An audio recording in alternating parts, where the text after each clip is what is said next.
Kebaikan-Mu yang besar dalam setiap kehidupan kami. Engkau yang mengampuni semua kesalahan kami, yang menyembuhkan segala penyakit kami, menebus kami dari lubang kubur, memahkotai kami dengan kasih setia-Mu, dengan rahmat-Mu, memuaskan segala hasrat kami dengan segala kebaikan, sehingga masa muda kami selalu baru seperti pada burung Raja Wali. Engkau Allah yang sekali-kali tidak pernah meninggalkan kami. Engkau selalu berjalan di depan kami, menutup barisan di belakang kami, menundungi kami dengan kepak sayap-Mu, berperang buat kami, membawa kami masuk untuk melihat pekerjaan-pekerjaan yang sudah Engkau selesaikan di atas kayu salib. Sekalipun kami ada dalam titik kehidupan kami yang paling rendah, justru di sanalah kasih karunia-Mu semakin berlimpah-limpah dalam setiap kehidupan kami. Segala kemuliaan, segala hormat, segala pujian hanya bagi nama Tuhan. Sebentar kami mau duduk diam, kami mau mendengar kebenaran firman-Mu, kami mau menerima bagian yang terbaik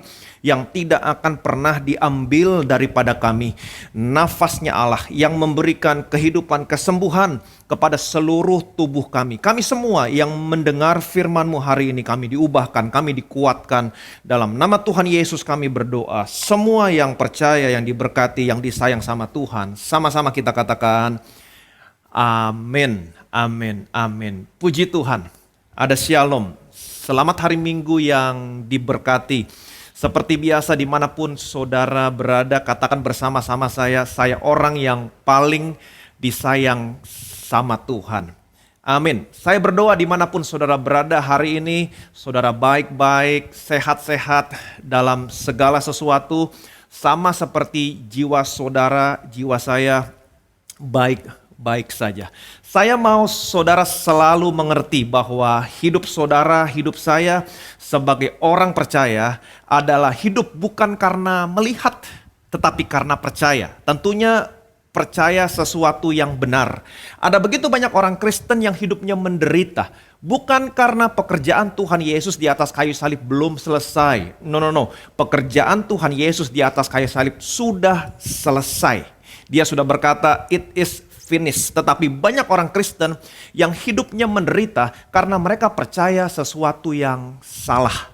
Percaya sesuatu yang benar merupakan hal yang sangat penting dan sangat vital dalam kehidupan saudara, kehidupan saya sebagai orang yang percaya. Kenapa? Karena akan mempengaruhi seluruh aspek kehidupan saudara, akan mempengaruhi kesehatan saudara, akan mempengaruhi jiwa saudara, bahkan mempengaruhi kehidupan saudara secara finansial.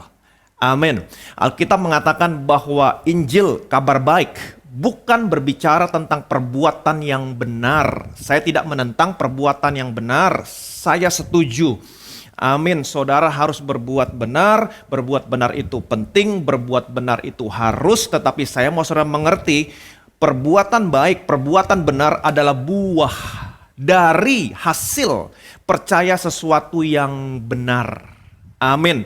Alkitab mengatakan orang benar akan hidup oleh iman.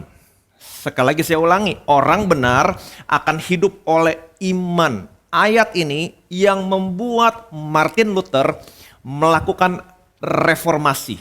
Kalau saudara tahu Martin Luther sebelumnya adalah seorang biarawan. Dia sengaja membuat hidupnya menjadi menderita. Kenapa? Karena Martin Luther percaya semakin hidupnya menderita, dia semakin berkenan di hadapan Tuhan.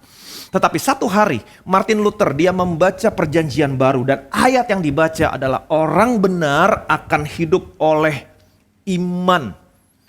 Orang benar akan hidup dari percaya. Tentunya percaya sesuatu yang benar. Amin. Untuk bisa masuk surga, saudara tidak perlu melakukan sesuatu apapun. Untuk bisa masuk surga, saudara tidak perlu mengorbankan apapun. Saudara cukup percaya dan menerima segala sesuatu yang sudah Tuhan Yesus selesaikan di atas kayu salib. Nama saudara, nama saya terdaftar di surga. Yang percaya boleh bilang amin. Amin. Kita lihat firman Tuhan dari kitab Roma pasal 6 ayat 1 sampai dengan ayat yang kedua. Jika demikian, apakah yang hendak kita katakan? Bolehkah kita bertekun dalam dosa supaya semakin bertambah kasih karunia itu? Sekali-kali tidak. Bukankah kita telah mati bagi dosa? Bagaimanakah kita masih dapat hidup di dalamnya? Kalau saudara perhatikan baik-baik, setiap kali saudara berbicara tentang kasih karunia Tuhan, maka akan timbul pertentangan. Kalau saudara baca ayat-ayat sebelumnya, di sana saudara menemukan Paulus berbicara tentang sesuatu yang ekstrim. Hukum Taurat ditambahkan supaya pelanggaran semakin bertambah banyak. Di mana dosa bertambah banyak, di sanalah kasih karunia Tuhan semakin berlimpah-limpah. Paulus tahu ketika Paulus berkata demikian, langsung timbul pertentangan. Orang akan berpikir kalau halnya demikian nanti orang akan berbuat dosa atau hidup semakin seenak-enaknya. Sesungguhnya tidaklah demikian maksudnya Paulus. Itu sebabnya di ayat berikutnya Paulus langsung counter. Jika halnya demikian, apakah yang hendak kita katakan? Bolehkah kita semakin bertekun dalam dosa? Paulus berkata, sekali-kali tidak.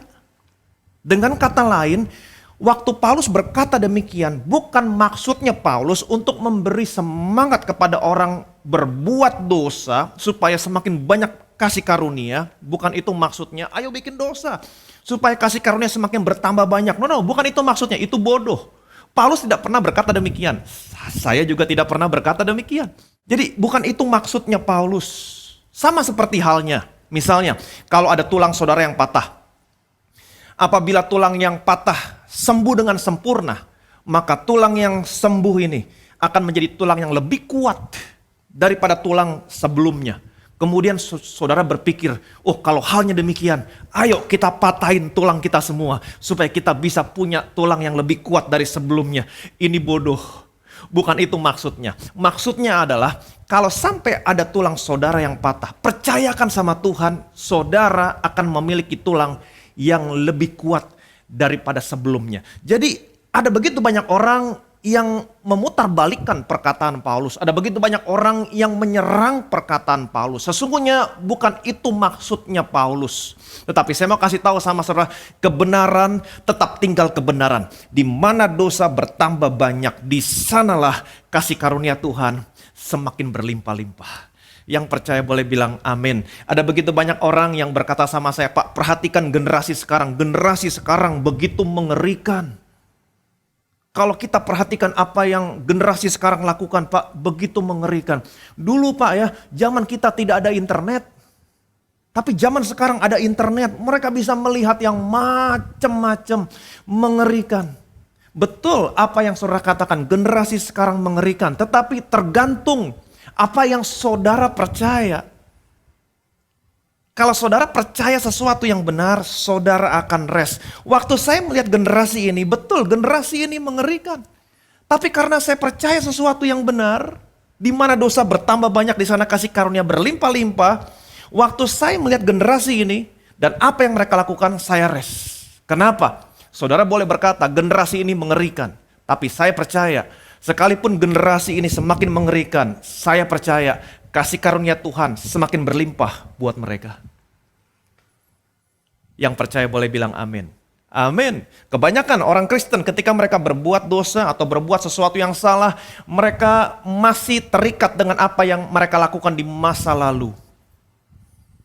Mereka menyesali, tidak pernah ada habisnya. Aduh Pak, seandainya saya waktu itu tidak salah jalan, seandainya saya tidak jatuh dalam dosa. Dan ketika sesuatu yang buruk terjadi dalam kehidupan mereka, mereka menganggap ini semua hasil dari perbuatan buruk mereka di masa lalu.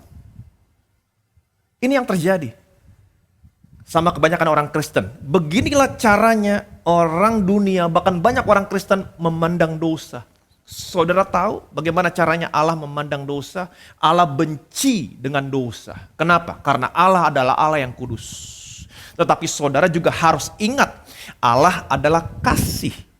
Apa artinya? Allah mengasihi orang berdosa. Kalau Allah membuang saudara ke neraka begitu saja, kalau Allah begitu saja membuang saudara ke neraka, di manakah kasih Allah? Tetapi kalau Allah membiarkan dosa saudara begitu saja, okelah cincailah. Di mana kekudusan Allah? Tetapi saudara bisa lihat di atas kayu salib, kekudusan Allah, kasih Allah dinyatakan, bahkan dipuaskan di atas kayu salib.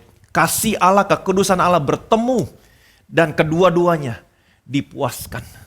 Allah memberikan anaknya, Anaknya tidak berdosa, di dalam dia tidak ada dosa, anaknya tidak mengenal dosa, sedangkan saudara dan saya adalah orang berdosa. Pertanyaan saya, yang mana yang Allah tidak sayangkan? Allah tidak menyayangkan anaknya. Alkitab mengatakan dia yang tidak menyayangkan anaknya sendiri. Allah menghukum anaknya bukan karena dosa yang anaknya perbuat. Bukan. Allah menghukum anaknya karena dosa yang anaknya tanggung. Allah menanggungkan semua dosamu di tubuh anaknya. Allah menghukum semua dosamu di tubuh anaknya sampai kekudusan Allah dipuaskan. Allah tidak menghukum dosamu di tubuhmu. Kasih Allah dinyatakan. Beginilah caranya Allah memandang dosa. Allah adalah Allah yang kudus. Dia harus menghukum setiap dosamu. Karena dia mengasihimu. Dia tidak hukum dosamu di tubuhmu. Tapi dia harus hukum dosamu. Itu sebabnya dia berikan tubuh pengganti. Dosamu ditanggungkan di tubuh pengganti, tubuh anaknya. Dalam murka yang meluap, Allah menghukum semua dosamu di tubuh anaknya. Kekudusannya dipuaskan dan kasihnya dinyatakan. Kenapa? Karena dosamu tidak dihukum di tubuhmu, tapi dosamu dihukum di tubuh yang lain. Amin. Di atas kayu salib anaknya berteriak, "It is finished." Darahnya tercurah. Waktu darahnya tercurah, semua pintu berkat terbuka. Dan tabir yang selama ini memisahkan saudara dan saya dengan Allah yang menjadi pemisah robek dari atas sampai ke bawah. Amin. Darah yang merobek tabir adalah darah yang sama yang menguduskan saudara satu kali untuk selama-lamanya. Inilah yang Yesus lakukan buat saudara, buat saya.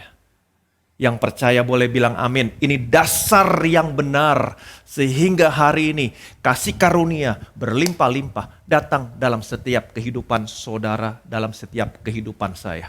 Ada seorang murid Yesus yang bernama Petrus. Satu hari Yesus bertanya kepada murid-muridnya, "Apa kata orang? Siapakah aku ini?" Murid-muridnya berkata, ada yang mengatakan engkau Elia, ada yang mengatakan engkau Yeremia, ada yang mengatakan bahwa engkau adalah salah seorang dari antara para nabi. Tetapi Yesus bertanya kembali kepada murid-muridnya, "Apa katamu?" Sekarang katamu, tadi kata orang, sekarang apa katamu? Siapakah aku ini? Kemudian murid Yesus yang bernama Petrus berkata, "Engkau adalah Mesias."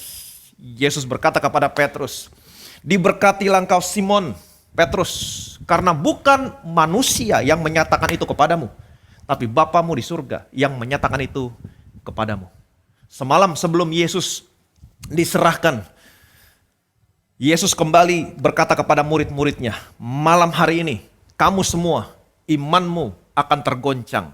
Lagi-lagi Petrus, murid Yesus yang bernama Petrus, dia berkata begini, "Sekalipun semuanya tergoncang, tapi aku sekali-kali tidak." Tapi Yesus berkata kepada Petrus, "Petrus, malam hari ini, sebelum ayam berkokok, engkau telah 3 kali menyangkal aku." Sekali Petrus lagi-lagi dia bermegah, "Sekalipun aku harus mati, aku tidak pernah menyangkal engkau." Tetapi apa yang terjadi? Semalam sebelum Yesus diserahkan, Petrus menyangkal Yesus 3 kali. Sambil bersumpah dan mengutuk, "Aku tidak kenal orang ini." Kemudian ketika Petrus menyangkal Yesus, ayam berkokok, Yesus berpaling kepada Petrus. Mereka mata ketemu mata. Yesus memandang Petrus, Petrus hancur. Petrus berpikir ketika Yesus memandang Petrus, Yesus meremehkan Petrus. "Betul kan Petrus? Kamu menyangkal aku sudah bilang." No. Sesungguhnya waktu Yesus memandang Petrus ketika Petrus menyangkal Yesus, sesungguhnya yang Yesus mau katakan adalah, "Petrus, sekalipun kamu menyangkal aku tetap mengasihi kamu Petrus." Tetapi apa yang terjadi? Petrus hancur. Dia lari sambil menangis. Dan ada seorang murid lain yang bernama Yudas. Yudas dia menjual Yesus seharga 30 uang perak. Apa yang terjadi? Semalam sebelum Yesus diserahkan, dia gantung diri. Kenapa? Karena dia merasa bersalah. Kalau saja Yudas menunggu Menunggu apa? Menunggu Yesus tergantung di atas kayu salib. Saya percaya Yesus mati tergantung di atas kayu salib. Dia mati untuk dosa semua orang, termasuk untuk dosanya Yudas. Dan saya berpikir bahwa dosanya Petrus dan dosanya Yudas adalah dosa yang setimpal. Dosa yang setimpal. Tapi bedanya adalah Petrus dia mau menunggu. Menunggu apa? Menunggu pengampunan dosa. Sedangkan Yudas, dia tidak mau menunggu. Nah, apa yang terjadi sama Petrus? Setelah hari Sabat, Alkitab mengatakan pada hari Minggu, pagi-pagi betul, Yesus bangkit dari kematian. Dan pagi-pagi betul, Maria Magdalena, Maria ibu Yakobus, Salome, mereka pergi ke kubur Yesus dan mereka menemukan batu penutup kubur sudah terguling. Apa yang terjadi sama Petrus kemudian? Perhatikan baik-baik, Markus 16 ayat 5 sampai dengan 7. Lalu mereka masuk ke dalam kubur dan mereka melihat seorang muda yang memakai jubah putih duduk di sebelah kanan. Mereka pun sangat terkejut. Tetapi orang muda itu berkata kepada mereka, "Jangan takut, kamu mencari Yesus orang Nazaret yang disalibkan itu? Ia telah bangkit, ia tidak ada di sini. Lihat, inilah tempat mereka membaringkan dia. Tetapi sekarang pergilah, katakanlah kepada murid-muridnya dan kepada Petrus, ia mendahului kamu ke Galilea, di sana kamu akan melihat dia seperti yang sudah dikatakannya kepada kamu." Saya percaya apa yang dikatakan malaikat di sini merupakan perintah Tuhan. Tetapi pergilah, katakanlah kepada murid-muridnya dan kepada Petrus. Kalau saudara perhatikan baik-baik, dari sekian murid-muridnya Yesus, nama Petrus disebutkan secara khusus. Betul? Ini satu kehormatan buat Petrus. Pertanyaan saya, siapa yang seharusnya mendapat malu?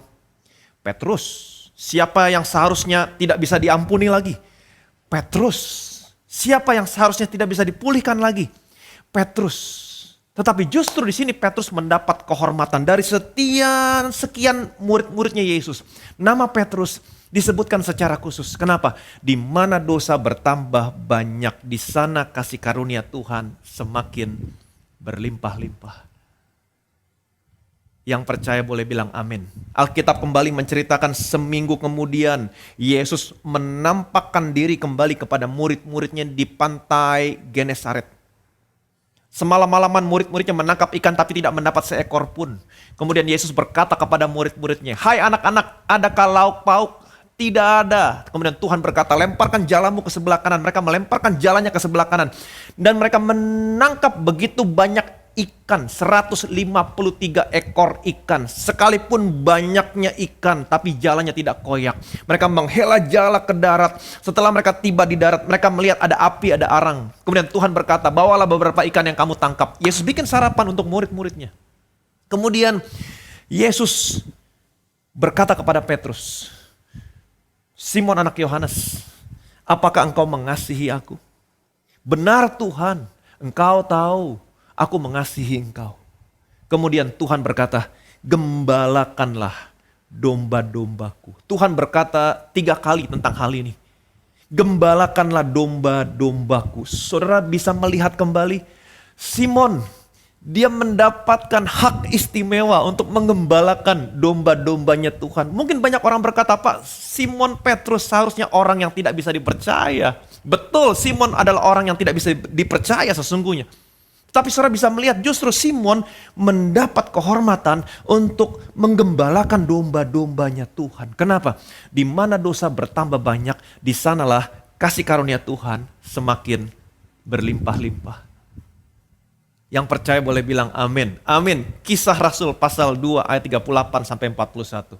Jawab Petrus kepada mereka, "Bertobatlah dan hendaklah kamu masing-masing memberi dirimu dibaptis dalam nama Yesus Kristus untuk pengampunan dosamu.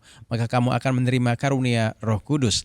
Sebab bagi kamulah janji itu dan bagi anak-anakmu dan bagi orang yang masih jauh, yaitu sebanyak yang akan dipanggil oleh Tuhan Allah kita." Dan dengan banyak perkataan lain lagi, ia memberi suatu kesaksian yang sungguh-sungguh dan ia mengecam dan menasihati mereka, katanya, "Berilah dirimu diselamatkan dari angkatan yang jahat ini." Orang-orang yang menerima perkataannya itu memberi diri dibaptis dan pada hari itu jumlah mereka bertambah kira-kira 3.000 jiwa. Amin. Apa judul perikop ini? Khotbah Petrus. 50 hari sesudah kebangkitan Yesus pada hari Pentakosta, Petrus berkhotbah. Dan Alkitab mengatakan, saudara tahu apa yang terjadi ketika Petrus berkhotbah? Orang-orang yang menerima perkataannya memberi diri dibaptis, dan hari itu jumlah mereka bertambah kira-kira berapa? 3.000 orang. Wow, perhatikan baik-baik. Mulut yang sama, bukan mulut yang berbeda, mulut yang sama. Mulut yang pernah menyangkal Yesus sambil bersumpah dan mengutuk, tidak, aku tidak kenal orang ini. Mulut yang sama. Ketika mulut ini berkhotbah, 3.000 orang selamat. Kenapa? Di mana dosa bertambah banyak, di sanalah kasih karunia semakin berlimpah-limpah. Alkitab menceritakan ada seorang raja yang bernama Daud. Daud dia berzina dengan seorang perempuan yang bernama Batsheba. Sampai-sampai Daud membunuh suaminya Batsheba. Tetapi apa yang terjadi? Daud berzina dengan Batsheba. Kemudian setelah suaminya mati, Daud memperistrikan Batsheba. Batsheba mengandung, tetapi Tuhan menulahi anaknya, kemudian anaknya mati. Apa yang terjadi? Daud menghibur Batsheba. Dan ini merupakan catatan kehidupan yang paling gelap dari seseorang yang Alkitab sebutkan sebagai orang yang berkenan di hadapan Tuhan. Kemudian Daud menghibur Batsheba. Dia menghampiri Batsheba. Batsheba kembali hamil dan melahirkan seorang anak laki-laki yang bernama Salomo. Dan Daud juga punya 20 orang anak laki-laki yang lain, 1 orang anak perempuan dari istri-istrinya yang lain. Tetapi kalau saudara perhatikan baik-baik, tidak ada satupun anak dari istri-istri yang lain yang dipilih Tuhan untuk menggantikan Daud menjadi raja. Saudara tahu siapa yang dipilih Tuhan menggantikan Daud sebagai raja? Bahkan ketika dia menjadi raja, Alkitab menceritakan bangsa Israel ada pada zaman keemasannya. Siapakah? Salomo, anak yang berasal dari Batsheba, yang kepadanya Daud pernah berzina sampai membunuh suaminya. Why? Di mana dosa bertambah banyak, di sana kasih karunia Tuhan semakin berlimpah-limpah. Paulus berkata, di mana dosa bertambah banyak, di sana kasih karunia Tuhan semakin berlimpah-limpah. Bukan maksudnya Paulus, sekali lagi saya tekankan, bukan maksudnya Paulus memberi semangat kepada saudara, kepada saya untuk berbuat dosa supaya semakin banyak bertambah kasih karunia. Bukan itu maksudnya, ini bodoh. Bukan itu maksudnya Paulus. Paulus tidak pernah berkata demikian. Saya pun tidak pernah berkata demikian. Itu sebabnya di ayat berikutnya Paulus berkata, jika halnya demikian, di mana dosa bertambah banyak, kasih karunia semakin berlimpah-limpah. Jika halnya demikian, apakah kita boleh semakin bertekun dalam dosa supaya kasih karunia bertambah banyak? Sekali-kali tidak. Maksudnya Paulus adalah, kalau hari ini saudara mengalami kegagalan, kalau hari ini saudara pernah berbuat sesuatu yang salah, kalau hari ini saudara ada dalam kehidupanmu yang paling gelap, karena apa yang kamu lakukan, jangan sedih, jangan berkecil hati, ketahuilah Tuhan tetap mengasihimu, Dia tidak pernah meninggalkan kamu. Justru di titik kehidupanmu yang paling lemah, yang paling rendah, saya mau kasih tahu sama saudara, di sana ada kasih karunia Tuhan yang berlimpah-limpah untuk menyelamatkan saudara. Yang percaya boleh bilang amin. Di mana dosa bertambah banyak, di sana kasih karunia semakin berlimpah-limpah. Kenapa? Karena saudara harus percaya sesuatu yang benar. Kembali kepada salib Kristus. Perhatikan baik-baik. Dia tidak menyayangkan anaknya sendiri, tetapi dia menyerahkannya bagi kita semua. Anaknya menggantikan posisimu. Anaknya dihukum bukan karena dosa yang anaknya perbuat. Alkitab mengatakan dia tidak berdosa. Di dalam dia tidak ada berdosa. Dia tidak mengenal dosa. Tetapi kenapa Allah menghukum anaknya di atas kayu salib? Allah menghukum anaknya karena dosa yang anaknya tanggung. Kenapa? Karena dosamu harus dihukum. Karena Dia adalah Allah yang kudus. Dia harus menghukum setiap dosa. Tapi karena Dia mengasihimu, Dia tidak bisa hukum dosamu di tubuhmu. Amin. Itu sebabnya dia berikan tubuh pengganti anaknya. Dosamu ditanggungkan di tubuh anaknya. Karena Allah harus menghukum dosamu. Tapi dia tidak hukum dosamu di tubuhmu. Dia hukum dosamu di tubuh anaknya. Kekudusannya dipuaskan. Dan kasihnya dinyatakan ketika dia hukum dosamu di tubuh anaknya. Dia tidak hukum dosamu di tubuhmu. Kasih Allah dinyatakan. Di atas kayu salib. Kekudusan Allah, kasih Allah bertemu dan keduanya dipuaskan. Sehingga hari ini Yesus memberikan dasar yang benar. Di mana dosa bertambah banyak, di sana kasih karunia Tuhan semakin berlimpah-limpah. Bukan maksudnya untuk membuat saudara hidup seenak-enaknya. Bukan untuk maksudnya membuat saudara semakin enak berbuat dosa supaya kasih karunia semakin bertambah banyak. No. Hari ini Tuhan menyatakan kasih karunia-Nya kepada saudara, kebaikannya. Alkitab berkata, bukankah kebaikan Tuhan akan menuntun saudara kepada pertobatan yang sesungguhnya? Amin. Itu sebabnya apapun keadaan saudara hari ini, apapun yang saudara alami hari ini, sekalipun saudara mengalami kegagalan, berbuat sesuatu yang salah, ada di titik yang paling rendah dalam hidupmu, dalam kegelapan karena apa yang kamu lakukan, jangan kecil hati, ketahuilah Tuhan tetap mengasihimu, Dia tidak pernah meninggalkan kamu. Di titik area hidupmu yang paling rendah, di sana ada kasih karunia Tuhan yang berlimpah-limpah untuk menyelamatkan saudara, menyelamatkan saya. Yang percaya boleh bilang amin. Bilang sama kiri kanan saudara, kasih karunia Tuhan berlimpah-limpah buat kamu. Yang percaya boleh bilang amin. Amin. Tuhan baik.